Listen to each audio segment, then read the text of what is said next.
From JBS Studios in Greater New York, this is the JBS News Update with Teisha Bader. I'm Teisha Bader with the JBS News Update for Friday, July the 31st, 2020. The U.S. State Department released a report this week on how 46 countries are faring with regards to restitution or compensation to victims of the Holocaust and their heirs. The 200-page report was released Wednesday, mandated by the JUST Act, the Justice for Uncompensated Survivors Today Act of 2017. Secretary of State Mike Pompeo said the report details the critical work that remains to be done to provide a belated measure of justice to Holocaust survivors and their families, and to Jewish communities destroyed by the Holocaust, adding that the need for action was urgent. B'nai B'rith International leaders Charles Kaufman and Daniel Mariashin welcomed the report, writing, in addition to cataloging restitution efforts, the report details countries' efforts to remember the Holocaust, improve Holocaust education, and open archives.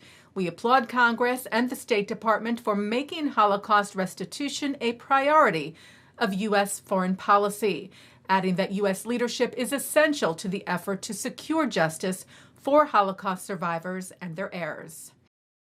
The president of the Philadelphia chapter of the NAACP, Rodney Muhammad, said he was sorry for the pain caused by his recent Facebook post, but that he will not be stepping down, something a number of Jewish groups had called for. The image he shared, as we reported to you, shows photos of Ice Cube, Deshaun Jackson, and Nick Cannon, who all recently came under criticism for anti-Semitic posts or remarks, as well as the quote, "To learn who rules over you, simply find out who you are not allowed to criticize," with a caricature widely regarded as anti-Semitic. Muhammad had said he was not aware of that when he shared the image. Yesterday, he said, "I do regret the insult, pain, and offense caused to all, particularly those of the Jewish community, by this unfortunate episode," saying, "I am not anti-Semitic," adding that the NAACP strongly condemns offensive language or imagery, hate speech, and anti-Semitism. The Philadelphia office of the Anti-Defamation League tweeted that the latest statement from Muhammad is not an apology, as he does not take responsibility for his words and actions. Simply claiming not to be anti-Semitic, they wrote, does not make it so. They also wrote, "We appreciate the NAACP leadership's clear denunciation of anti-Semitism and their recognition of the vile nature of Mr. Muhammad's posts.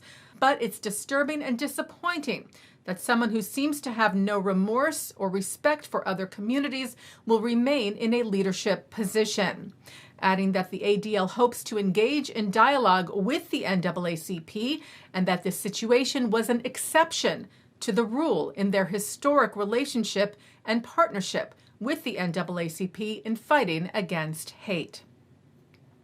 Israeli company Watergen announced this week that they have donated a water generator, the third one this year, to a hospital in Gaza.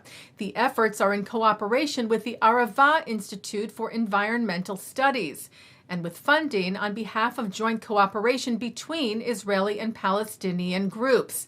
The generator will be installed at the Nasser Medical Center in Khan Yunis, which is Gaza's second largest hospital.